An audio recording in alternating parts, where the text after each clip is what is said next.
अस्सलाम वालेकुम जी। मेरा नाम सुहेल अब्बास है और आप देख रहे हैं मेरा YouTube channel learn with Suhail official. तो नाज़रीन, हम ने पहले आईआर को हम परसू किया हुआ है। हमने पहले इकोनॉमिक लिबरलिज्म देखी थी, फिर हमने मर्केंटलिज्म देखा था, उसकी डेफिनेशन देखी, उसकी एक्सप्लेनेशन देखी हमने। हमने इसके जो मुख्तलिफ नाम थे वो भी देखे कि किस तरह इम्प्लीमेंटेशन किस तरह हो रही है, मेजर आर्ग्यूमेंट्स क्या थे। हमने ना फर्दर देखना था टाइप्स ऑफ मर्केंटलिज्म। हम यहाँ तक पहले कर चुके थे कि किस तरीके से इकोनॉमिक लिबरलिज्म जो होता है उसके अंदर जो मार्केट होती है वो फ्री होती है, जबकि मर्केंटलिज्म के अंदर क्या होता है कि मार्केट जो होती है उसके ऊपर स्टेट का ज़्यादा से ज़्यादा कंट्रोल होता है। जो इकोनॉमिक लिबरलिज्म है उसके अंदर हम ज़्यादा से ज़्यादा एक्सपोर्ट्स को प्रेफर करते हैं, सॉरी, एक्सपोर्ट्स को उसके अंदर भी प्रेफर करते हैं, मैन्युफैक्चरिंग ऑफ गुड्स को प्रेफर करते हैं। ठीक है, लेकिन हम एकोमोलेशन ऑफ वेल्थ या प्रीशियस मेटल्स जो होते हैं वो हमारे लिए मैटर नहीं करती, जबकि मर्केंटलिज्म के अंदर हमारे पास में जो एकोमोलेशन ऑफ मटेरियल है या जो प्रीशियस मेटल्स हैं वो बहुत ज़्यादा मैटर करती हैं। ठीक है, तो फर्दर हम देखते हैं जी इसकी टाइप्स क्या हैं। इसकी दो बेसिकली टाइप्स हैं, एक है क्लासिकल मर्केंटलिज्म और दूसरी है न्यू मर्केंटलिज्म। तो इनको फर्दर जानने की कोशिश करते हैं कि क्लासिकल मर्केंटलिज्म क्या है और न्यू मर्केंटलिज्म क्या है। इनके हम फर्दर ये देखेंगे कि टूल्स कौन कौन से यूज़ हो रहे हैं जो इस टाइम दुनिया के अंदर यूटिलाइज किया जा रहा है इंटरनेशनल रिलेशंस के अंदर।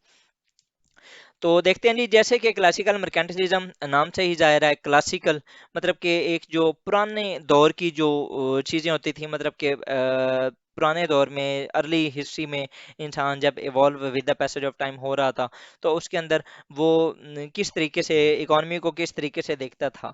तो उसके अंदर देखें जी, सबसे पहले क्लासिकल जो मर्केंटलिज्म थी उसके टूल्स क्या थे, वो हम कोशिश करते थे कि एक्सपोर्ट्स को ज़्यादा से ज़्यादा इनकरेज करें। ठीक है, मर्केंटलिज्म के अंदर हम जो इंपोर्ट्स हैं उसको डिस्करेज क्या करते थे, स्टेट्स जो होती थी वो रेगुलेट करती थी ट्रेड के बैलेंस को। मतलब कि आपकी जो एक्सपोर्ट्स हैं वो ज़्यादा होनी चाहिए, आपकी इंपोर्ट्स कम होनी चाहिए। ठीक है, इनकरेजमेंट ऑफ लोकल इंडस्ट्री, इसी को ही आप प्रोटेक्शनिज्म कहते हैं। ठीक है, जिसके अंदर आप अपनी जो लोकल इंडस्ट्री होती है उसको आप प्रोटेक्ट कर रहे होते हैं, इसी से ही वर्ड निकला है प्रोटेक्शनिज्म। उसके बाद ये ट्रेड टैरिफ्स होती हैं, जिस तरह मैंने आपको ऑलरेडी बताया था कि इंपोर्ट्स जब हम बाहर से लाइक चाइना से या किसी भी और कंट्री से जब हम कोई चीज़ मंगा रहे होते हैं तो हम उसके ऊपर क्या कर लेते हैं, टैरिफ लगा देते हैं। सब्सिडी देते हैं हम लोकल इंडस्ट्री को, ये यही प्रोटेक्शनिज्म के अंदर एक कंसेप्ट आ गया। ये सारी चीज़ें ना हम अपने जो लास्ट लेक्चर का था उसके अंदर हम डिस्कस ऑलरेडी कर चुके हैं।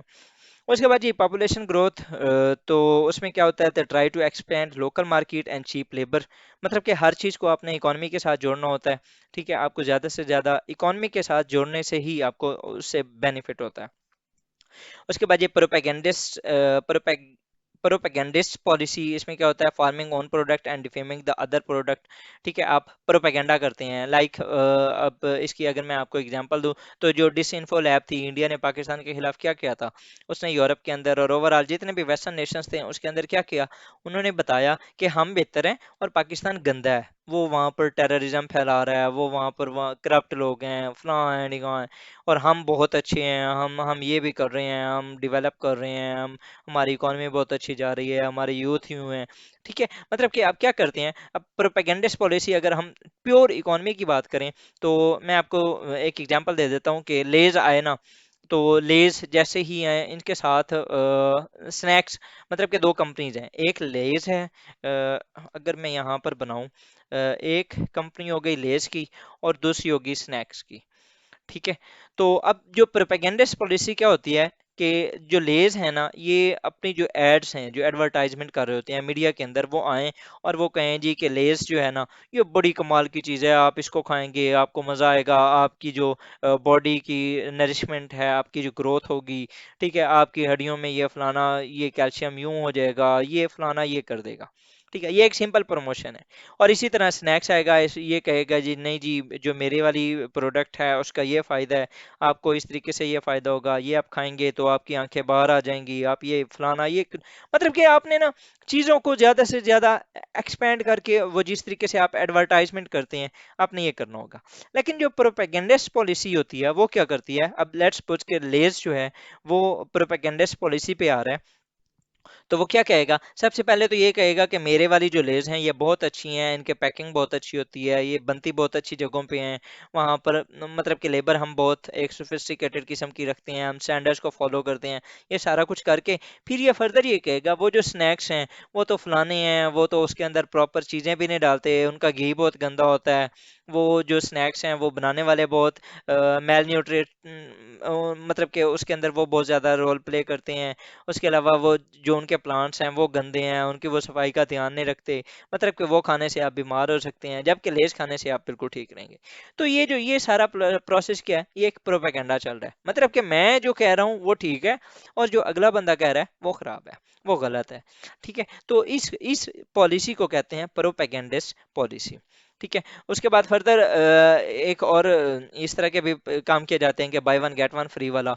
ठीक है, मतलब कि आपने देखा होगा अक्सर पिज़्ज़ा जो चल रहे होते हैं, उनकी डील्स चल रही होती हैं, वो क्या कर रहे होते हैं, by one get one free, या लार्ज पिज़्ज़ा, एक लार्ज पिज़्ज़ा के साथ एक स्मॉल पिज़्ज़ा फ्री। ये सारी चीज़ें क्या होती हैं कि एक आपने अपनी जो चीज़ है, अपनी जो प्रोडक्ट है उसको आपने एक्सपेंड करना होता है।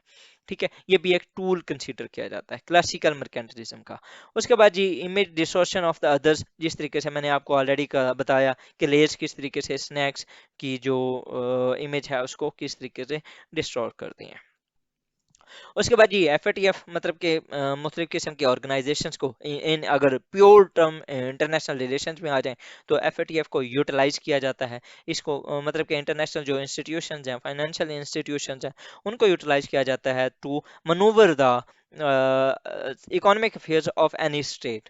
ठीक है, तो ये भी क्लासिकल जो मर्केंटलिज्म था उसके अंदर ही आता था। अब जो न्यू मर्केंटलिज्म है, अब 1945 से ऑनवर्ड, क्योंकि ब्रेटन वुड्स सिस्टम आ गया, उसके बाद फिर वर्ल्ड ट्रेड ऑर्गेनाइजेशन, इसके जो रूल्स हैं वो काफ़ी चेंज हो चुके हैं। तो हम जो पहले करते थे, ये जो सारी चीज़ें हमने यहाँ पर डिस्कस की हैं, यहाँ पर ये सारी जितनी भी चीज़ें हैं, ये अब हम इनको सबको किसी को भी हम यूटिलाइज नहीं कर सकते।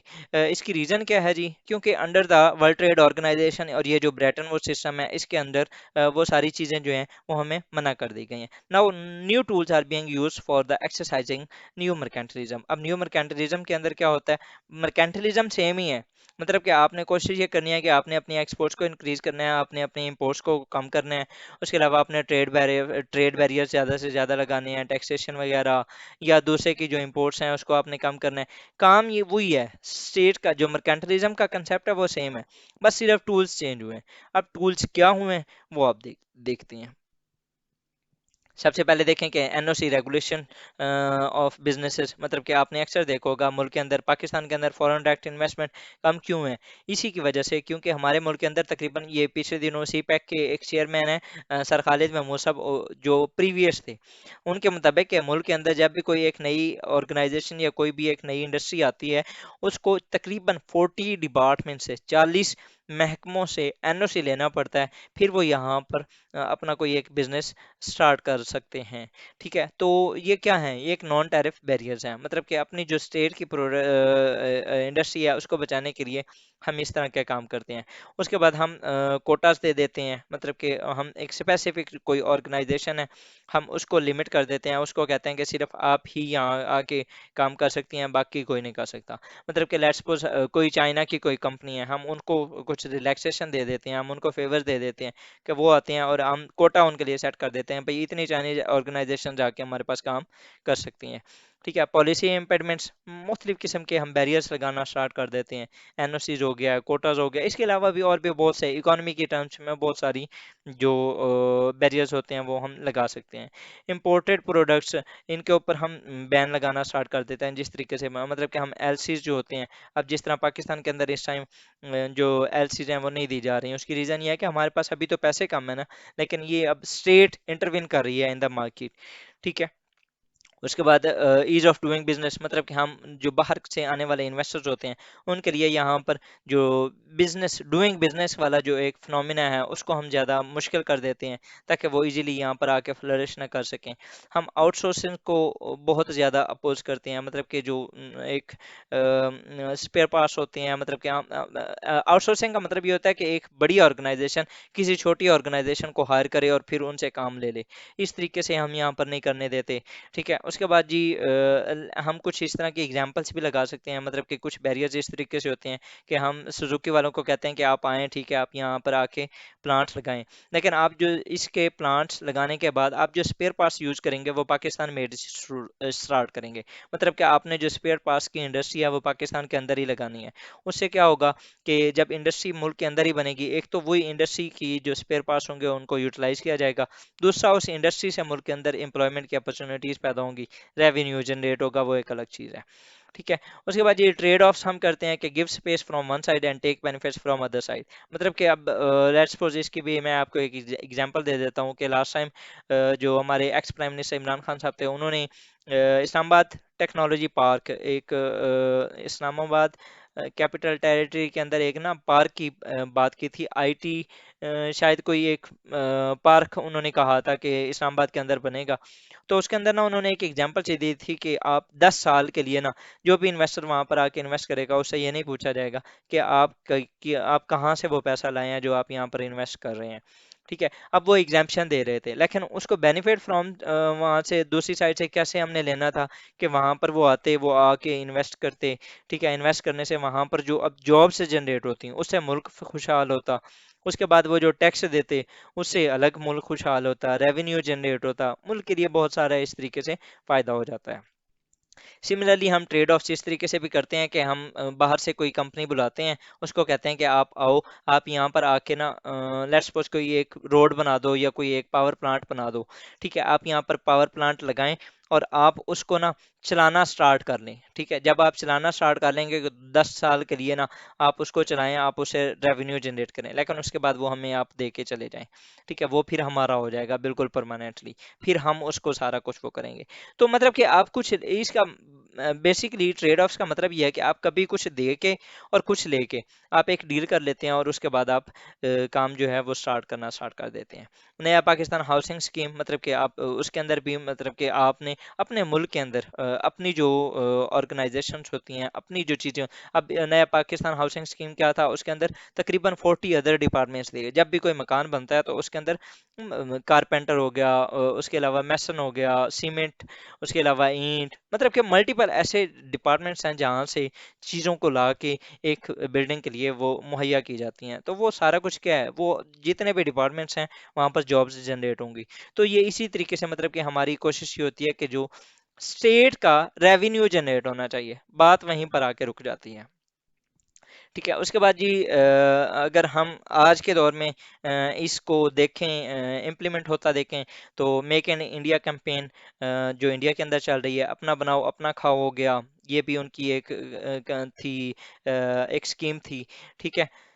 सिमिलरली अगर फर्दर देखें तो पाकिस्तान केबल्स के नाम से एक पाकिस्तान के अंदर चली हुई थी एक स्कीम। ठीक है। अब हम अगर हम कंपैरिजन करें बिटवीन मर्केंटलिज्म और इकोनॉमिक लिबरलिज्म का, क्योंकि अब हम दोनों पढ़ चुके हैं, तो जो मर्केंटलिज्म होता है उसके अंदर स्टेट इंटरफेरेंस होता है, जबकि इकोनॉमिक लिबरलिज्म के अंदर नहीं होता। कंपटीशन जो होता है वो मर्केंटलिज्म के अंदर नहीं होता क्योंकि स्टेट इनको स्पॉन्सर कर होता है, लेकिन इकोनॉमिक लिबरलिज्म के अंदर होता है। सिमिलरली जो मर्केंटलिज्म है उसके अंदर स्टेट जो है वो सब्सिडीज देती है, इकोनॉमिक लिबरलिज्म के अंदर जब स्टेट इंटरवेयर ही नहीं करती तो फिर उसने सब्सिडीज ही क्या देनी है। उसके बाद यहाँ पर जो टैरिफ्स होते हैं मर्केंटलिज्म के अंदर वो लगाए जाते हैं, जबकि इकोनॉमिक लिबरलिज्म के अंदर कोई इस तरह का कोई सीन नहीं होता। ये एक सिंपल सी जैसे एक टेबल मैंने बना दी थी ताकि आपको मर्केंटलिज्म और इकोनॉमिक लिबरलिज्म के दरमियान जो बेसिक फ़र्क हैं वो आपको अंडरस्टैंड हो जाए।